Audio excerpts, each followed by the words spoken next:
안녕하십니까. 더스타 인테리어 김 실장입니다. 금일은 2024년도 첫 공사를 완료하고 지금 촬영하러 왔는데요. 이 아파트 같은 경우는 청주 화북대 현대 2차 24평 아파트고요. 아파트의 특징 같은 경우는 소비자분께서 이제 저희 업체한테 가장 많이 의뢰를 하신 부분들인데, 전체적인 틀에서 공사를 하되 가장 조금 실용적이고 합리적이게 좀 컨셉을 잡아달라고 하셔서 좀 어떤 부분들은 저렴한 부분, 어떤 부분들은 자주 쓰시는 분들은 중가 제품을 사용을 해서 좀 합리적으로 견적서를 작성을 해드렸고, 공사 내용 자체도 전체적인 이렇게 화이트 톤으로 해서 좀 밸런스를 잡아드렸는데 상당히 만족해 하시고, 주위 분들도 이제 구경하러 오셔서 좋다고 하시는데, 그런 부분들을 참고해서 진행을 했으니까요. 지금부터 자세하게 설명드리겠습니다. 네, 우선 거실 쪽 확장 부분으로 설명을 드릴게요. 여기 아파트 자체는 처음 들어왔을 때 확장이 기존에 돼 있었어요. 근데 이제 미장이라든가 이런 부분들이 너무 안 좋아서 제가 끝부분은, 바닥 부분을 미장을 다시 해서 좀 만들어 드렸고, 그 다음에 그 샤시하고 중간에 기존에 있던 샤시에 중간에 턱이 있었고, 그 중간에 이제 샤시를 대놓는 옛날 방식으로 해놔서 이중창으로 이렇게 샤시는 전체적으로 영림 22mm를 통해서 이렇게 만들어 드렸고요. 지금 온기도 좀 따뜻하게 나오고 하다 보니까 확장하는 부분들은 단열이라든가 샤시 부분들 좀 관심 있게 좀 가졌으면 좀 좋을 것 같고요. 제 뒤에 보시면 기존에 이 부분들인데, 이 부분들이 이제 포인트예요. 그래서 베란다가 작은 쪽 베란다 이제 확장을 하고, 베란다 부분에 이제 에어컨이 이제 들어간다 이렇게 생각을 하시면, 이 부분이 이제 에어컨 호수 배관을 넣어서 바깥쪽 베란다 쪽으로 물을 빼내는 작업인데, 이 부분들이 이제 좀 팁이 될 것 같아요. 이런 부분들을 좀 참고하시면 좋을 것 같고, 콘센트도 기존에 이제 확장을 하다 보니까 원래 앞쪽에 있던 부분들인데, 요거를 이제 에어컨 콘센트를 뒷부분으로 이렇게 빼드림으로 해서 확장을 하면서, 벽에 어차피 단열이 들어가니까 뒤로 빼드려서 이렇게 좀 멀티탭을 쓰시지 않게끔 이렇게 작업을 해드렸고요. 이런 부분들이 좀 생활에 좀 제가 봤을 때는 팁인 것 같고, 제 좌측으로 보시면 지금 이제 집 주인분께서 고양이를 키우신다고 해가지고 펫도어라고 하는데, 저도 이제 이번에 처음 해봤는데 예림 자체에서 이제 펫도어라는 제품이 나와요. 그래서 저 밑에 하단에 보시면 구멍인데, 이제 자동으로 고양이가 들어갔다 나왔다 할 때 문이 자동으로 열리는 부분들인데, 이 펫도어 자체가 예림에서 이제 기성으로 나오니까 이런 부분들을 활용하시면 좋을 것 같은데, 펫도어 구멍도 크기가 중형에서 대형 사이즈마다 틀리니까 이런 부분들 참고하셔서 선택하시면 좋을 것 같습니다. 네, 앞베란다 쪽, 아까 그 펫도어 문 달린 부분 쪽, 그 베란다 쪽인데요. 이렇게 24평대다 보니까 앞베란다가 이제 좀 그게 크지는 않는데, 이분들 보시면 이제 아까 보여드렸던 이제 에어컨을 설치했을 때 하단에 호수가 여기까지 연결되어 있어서, 바닥을 매설을 하실 때, 그러니까 보일러를 까실 때 호수 하나를 매설을 하셔서 여기까지 연결을 하면 물 배수할 때 좀 편하게끔 이렇게 된다는 부분들 하고요.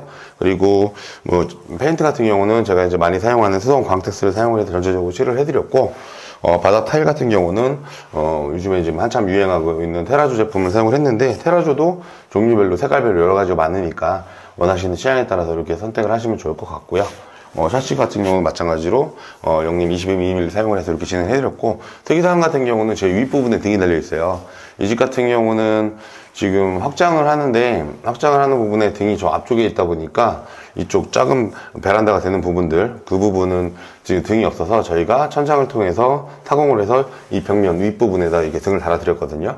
그래서 등이 있어야 밝기도 나오고 하니까, 이런 부분들 팁이니까 이런 부분들 항상 상담을 하셔서 진행하시면 좋을 것 같습니다. 네, 거실 현관 쪽으로 이동을 했는데요. 현관 같은 경우는 삼연동 도어에 하단에 이제 고시를 안 둬서 이제 유리 그 부분을 끝까지 내려서 투명감 좀 개방감 있게 이렇게 진행을 해드렸고, 중요한 부분은 제가 이제 항상 저는 유페 파티션을 예전처럼 제작을 하거나 이렇게 사용을 하는 걸 권해드리지 않고, 예림에서 옆면 파티션하고 삼연동 도어가 이렇게 세트로 나오는 경우가 있어요. 파티션을 하시고 2연동으로 하셔도 되고, 여러 가지 원도어로 하셔도 되고, 많이 방식이 나 있으니까 이런 부분들 색감을 이렇게 맞추다 보면 좀 깨끗하게 마감되는 부분들이 있더라고요. 그래서 이런 부분들 제품들이 많이 나오니까 참고하시면 좋을 것 같고, 현관을 이제 삼연동 문을 열면 안쪽에 이제 신발장이 있는데, 신발장 부분은 위에 이제 상부 등하고 현관 센서 등하고 이제 신발장 하단에 T5를 달아서 이렇게 연동 센서를 달아가지고 같이 들어오게끔 해드렸고요.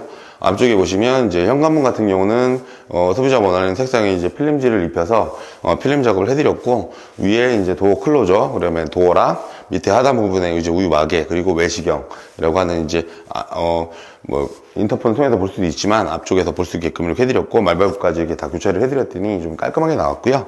바닥 타일 같은 경우는 저는 이제 현관 쪽 부분들은 좀 큰 타일을 쓰시는 걸 말씀을 드리는데, 왜냐면 이제 비가 오거나 뭐 눈이 오거나 이럴 때 신발에 뭐 물기라든가 이런 게 많잖아요. 그래서 하단 부위에 타일을 크게 쓰다 보면 매지라고 해서 이제 줄는 부분들이 적게 나오니까, 그런 부분들 적게 나오면 그만큼 밟히는 부분이 적고 뭐 오염되는 부분들이 적으니까, 그래서 큰 타일을 좀 많이 추천을 드리는데, 이런 부분도 이제 소비자 선호도 같아요. 그래서 그런 부분들은 상담을 통해서 잘 체크하셔서 진행을 하시면 좋을 것 같습니다. 자, 오른쪽으로 보시면 이제 주방 쪽인데요. 주방 쪽으로 좀 설명을 드리면, 대리석 같은 경우는 좀 젊으신 분들이다 보니까 상담을 통해서 진행을 했는데, 상부 대리석 같은 경우는 LG 12mm 사용을 해서 이렇게 얇게 디자인 쪽으로 나올 수 있게끔 이렇게 진행을 해드렸고, 하단 부분은 이 부분에 이제 의자라든가 이런 부분을 놔서 무릎이 안으로 좀 들어가서 편하게 식사할 수 있게끔 해서 무릎을 안쪽으로 좀 넣어드리는 게 이제 포인트인 것 같고요. 타일 같은 경우는 가로 시공을 해서 소비자분들이 이제 뭐 가로 세로를 원하시는 방향대로 하는데, 줄눈 같은 경우는 요즘에 이제 먼지 오염이라든가 이런 부분들 안 될 수 있게끔 비둘기색을 사용해서 이렇게 진행을 해드렸습니다. 네, 주방 안쪽으로 이동을 했는데, 주방을 보시면 특이사항이라고 하는 거는 이제 후드랑 상부장은 후드랑 상부장이랑 일자형으로 이렇게 맞춰드려서 좀 개방감 있게 좀 깨끗하게끔 나오게끔 이렇게 작업을 해드렸는데, 그 부분들은 여기서 수납 공간이 좀 많이 필요하시다 그러면 원래 상태로 이렇게 내려서 후드만 올라가게끔 작업을 하는 방법이 있으니까, 이런 부분들은 상담을 통해서 지금 진행을 하셔야 될 것 같고요. 상부장이 좀 올라가다 보니까 식기건조대를 좀 달아드렸고요. 볼 같은 경우는 백조 사각볼을 사용을 했는데, 중요한 부분들 여기서 설명을 하나 드리면, 사각볼 같은 경우가 저가형이 있고 중가형이 있고 고가형이 있어요. 지금 제품은 중가형인데, 저가형 같은 경우는 사각볼을 좀 흉내내는 볼이라고 생각해서 깊이도 낮고 모양이 조금 틀리거든요. 그래서 중가형 제품 정도부터는 백조 사각볼도 중가형 제품을 사용하시면 깊이도 있고 끝 마감 곡선이 좀 일자형으로 돼서 이렇게 좀 정품처럼 이렇게 나오니까, 이런 부분들을 생각을 하셔서 진행을 하시면 될 것 같고요. 사각볼을 설치를 하시면 항상 수전은 한 가운데 와야 되거든요. 그래서 가운데 오니까 그런 부분들 꼭 알고 계시면 좋을 것 같고요. 기존의 볼 같은 경우는 우측 부분에 이제 수전을 다는데, 사각볼은 한가운데 온다는 부분들 참고하시면 좋을 것 같고, 물 역류 때문에 제가 이제 거울목 수전을 좀 항상 좀 많이 말씀을 드리는데, 거울목 수전으로 이렇게 추천을 드려서 이렇게 진행을 해드렸고, 뒷부분에 보시면 인덕션을 사용을 했는데, 인덕션 같은 경우도 좀 추천을 많이 드리는 게, 이게 웰치라는 이제 독일 제품인데, 이 제품을 좀 추천을 드려서 이렇게 인덕션 사용을 했고요. 인덕션의 제일 중요한 부분들은, 아파트에, 말 그대로 전기 분전함에 차단기함이라든가 이런 게 한 칸 보통 대부분 다 열 공간이 있는데, 거기다가 차단기를 별도로 독립형으로 이렇게 달아서 인덕션을 설치하셔야 전력에 문제가 안 되니까, 그런 분들을 참고하시면 좋을 것 같습니다. 네, 지금 주방 바로 뒤편에 현대 2차 같은 경우는 이렇게 분전함이 있는데요. 분전함 안에 보시면 메인 차단기가 있고, 각 세대별 차단 전등, 전열 이렇게 차단기가 있는데, 마지막 차단기가 이제 새로 설치한 차단기예요. 이 부분들, 이 차단기가 인덕션으로 가는 부분인 거거든요. 그래서 그런 부분들 꼭 참고하시면 좋을 것 같고요.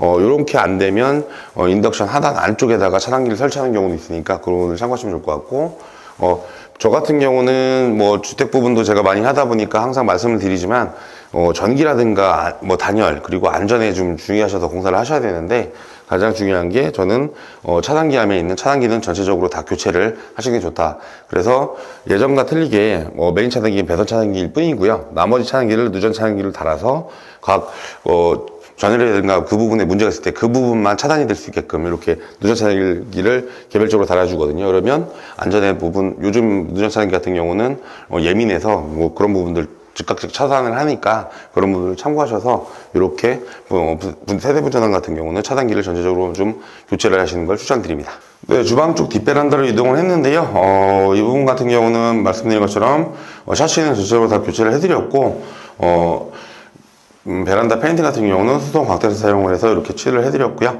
수성 광택스는 항상 말씀드리지만 탄성 코트랑 재질은 비슷하고 거의 같은 개념인데 이제 좀 광이 나서 쉽게 말씀드리면 재료를 두 가지를 배합을 하는 방법인데 쉽게 말씀드리면 이제 그런 부분들인데 그런 부분들에서 이제 뭐라든가 오염물이라든가 묻었을 때 잘 닦이고 하니까 그런 장점이 있는 부분들 알고 계시면 될 것 같고요. 특이사항 같은 경우는 여기도 마찬가지로 앞베란다처럼 타일은 테라조 유행하는 타일을 소비자분이 고르셔서 이렇게 진행을 해드렸고 수도꼭지가 요새는 이렇게 슬림형으로 나와요. 그래서 슬림형 수도꼭지를 전체적으로 바꿔드렸는데 이유는 요새 이제 트윈타워라고 해가지고 건조기랑 세탁기랑 같이 겸해져 있는 부분들이 위에까지 올라가다 보니까 아무래도 이제 벽 공간이 예전 아파트들은 좀 작다 보니까 슬림형 수도꼭지를 좀 사용하는 경우가 많고요. 뒤에 보시면 그런 부분들을 좀 참고해서 이렇게 슬림형을 달아드렸고 콘센트 같은 경우는 물이 있는 부분들은 이렇게 이제 커버가 있는 방음 콘센트를 이렇게 사용하시면 좋을 것 같고요. 하단에 이제 배수 같은 경우는 겸용, 그러니까 세탁기 겸용 유가를 사용을 해서 이렇게 설치를 해드렸거든요. 그래서 이런 부분들이 가장 팁이 되는 부분들이라고 생각을 하고요. 앞베란다 부분들이 이제 좀 작다 보니까 뒷베란다 쪽에 이제 빨래 건조대를 이렇게 달아드렸거든요. 그래서 그런 부분들은 공간 활용을 통해서 이렇게 진행을 하시면 좋을 것 같습니다. 네, 거실 화장실 안쪽으로 이동을 했는데요. 먼저 문을 말씀을 드리면 화장실 같은 경우는 저는 이제 방문들도 다 ABS 도어를 달아드리는데 화장실 문 같은 경우는 절대적으로 ABS 도어를 달아서 틀어짐이라든가 밑에 까짐이라든가 이런 부분들이 없게 물에 강한 ABS 도어를 사용하시는 걸 추천을 드리고 슬라이딩 장을 600장을 달아드려서 무지선반을 가운데 달았거든요. 그래서 공간이 있어야 무지선반에 뭘 놓을 수 있으니까 600장을 이렇게 달아드려서 사용을 했고 세면기, 양변기는 비고라고 이제 국내 브랜드 제품을 사용을 해서 이렇게 달아드렸고요. 그 다음에 이제 중간에 워터건이라든가 그리고 세면기, 양변기 같은 경우는 치마형을 사용을 해서 좀 깨끗하게 나올 수 있게끔 이렇게 진행을 해드렸고 전체적인 제품은 수정공구류는 이제 무광 제품을 사용을 해서 이렇게 달아드렸는데 코너 선반 같은 경우도 마찬가지로 이렇게 무광 제품을 사용해서 이 색감이라든가 이런 부분이 좀 깔맞춤이죠. 가장 유행하는 무광 제품을 사용을 해드렸고 천장 같은 경우는 말 그대로 SMC 재질 소재의 제품을 사용을 해서 이제 먼지라든가 아니면 오염되는 부분들을 쉽게 닦일 수 있도록 해드렸고 등 같은 경우는 6인치 등을 사용해서 이제 2개 정도 달아서 이제 밝기를 조절을 해드렸더니 좀 밝기도 잘 나오는 것 같고요. 이런 정도의 화장실 컨셉이면 이게 중가 정도 제품이라고 보시면 되는데 타일도 마찬가지로 소비자분들하고 상의를 통해서 새로 시공을 해드렸거든요. 그래서 이런 부분들은 항상 변기, 세면기 위치는 변동할 수가 없겠지만 아파트는 타일이라든가 가로 시공, 세로 시공 이런 부분들 좀 상담을 통해서 진행을 하시면 어쨌든 내가 원하는 컨셉에 맞춰서 이렇게 나오니까 그런 부분들 참고하시면 좋을 것 같고요. 뒤에 보시면 대기사항 같은 경우는 여기 욕조가 기존에 있었는데 이 욕조 변경만 이렇게 해드렸어요. 그래서 욕조도 크기에 맞게끔 나오니까 걱정 안 하시고 욕조를 변경할 수 있으니까 그 부분들 참고하시면 좋을 것 같습니다. 네, 이제 안방 쪽 화장실인데 24평대 이제 안방 화장실이 있으면 보통 되게 작게 들어가 있어요. 그래서 지금 제가 혼자 들어갈 정도로 제가 이제 몸이 큰 편이긴 한데 혼자 들어오면 꽉 찰 정도로 이렇게 돼 있는데 세면기, 그 다음에 양변기는 기존 비고 제품 동일하게 사용을 했지만 장거울을 좀 작은 아기자기하게끔 해서 이제 상하단장이라서 상부장이 이렇게 열리고 하부장이 이렇게 밑으로 열리는 방식으로 해서 이렇게 장을 달아드렸고요. 거울 같은 경우도 원형 거울을 사용을 해서 조금 크기 안 맞고 좀 디자인적으로 이렇게 선택을 해드렸고 이 화장실 같은 경우는 특이사항이 이쪽 벽면이 기존에는 원래 이제 샤시가 좀 작게 달려 있었는데 그 부분을 샤시를 떼어내고 제가 이제 방수석고라든가 이런 걸 대고 타일 작업을 해드렸는데 아무래도 이제 추위라든가 바깥이 바로 베란다라다 보니까 샤시가 노후화된 샤시보다는 이렇게 막아서 좀 단열이라든가 이런 부분들 좀 할 수 있게끔 이렇게 진행을 해드렸거든요. 그래서 이 부분들 현대 2차 같은 경우는 참고하셔서 공사 진행하시면 좋을 것 같습니다. 안방 쪽을 간단하게 설명을 드리면 도배지 같은 경우는 LG 베스티라는 제품이 이제 가장 보편적인 실크 벽지를 사용을 했고요. 장판 같은 경우는 1.8T를 사용을 해서 좀 실용적이게 좀 컨셉을 잡아드렸는데 좀 벽지라든가 장판은 LG 그리고 등기구 같은 경우도 국내 중소기업 제품을 사용을 해서 AS 기간도 1년 정도 되니까 그런 부분들 이제 좀 실용적이고 합리적이게끔 이렇게 컨셉을 잡아드린 부분들이 이 집의 특징이라고 계속 말씀을 드리고 있는데요. 콘센트라든가 스위치도 기존에 이제 있던 걸 다 떼어내고 새로 부착만 해서 이렇게 다 바꿔드렸더니 좀 집이 깔끔하게 나온 것 같거든요. 그래서 이렇게 방 부분들은 전체적으로 이렇게 잡아드렸으니까 그런 부분들은 상의를 통해서 진행을 하시면 좋을 것 같습니다. 네, 금일은 한복대 현대 2차 아파트 공사 완료하고 지금 촬영을 마치면서 마무리를 지려고 하는데요. 이 아파트 같은 경우 특징형은 좀 전체적으로 실용적으로 공사를 진행을 했고요. 금액대는 3천만 원 정도의 공사를 다 완료를 진행을 했는데 현대 2차 같은 경우는 전체적으로 샤시 쪽이 창이 좀 크다 보니까 샤시 부분에서 이제 비용이 좀 많이 나오는 부분이 있는데, 그런 부분을 감안하더라도 소비자분하고 이제 상의를 통해서 실용적인 부분으로 실용적이고 좀 합리적인 가격선에서 좀 진행을 해드렸고요. 소비자분들하고 이제 상의를 드리다 보면 디자인적인 부분들을 원하시는 분들이 계시고, 좀 이제 금액적으로 맞춰서 공사를 진행하자고 하시는 분들이 계시는데, 그런 부분들은 이제 각자 성향이나 이런 부분에 따라서 틀려지니까요. 그런 부분들은 소비자분들 성향에 따라서 디자인적인 부분을 강조하시는 부분이 있고, 실용적인 부분을 강조하시는 부분이 있으니까, 그거는 개인 의견에 따라서 공사를 진행하시면 좋을 것 같고요. 이 집 같은 경우는 좀 화이트 톤이다 보니까 좀 개방적이고 좀 넓게 보이게끔 이렇게 진행을 했으니까, 그런 부분들은 색감이라든가 이런 부분들은 전체적으로 이제 상담을 통해서 원하시는 대로 이제 고를 수 있는 게 이제 인테리어다 보니까 그런 부분들 참고해서 진행하시면 좋을 것 같고요. 금일은 여기서 인사드리겠습니다. 감사합니다.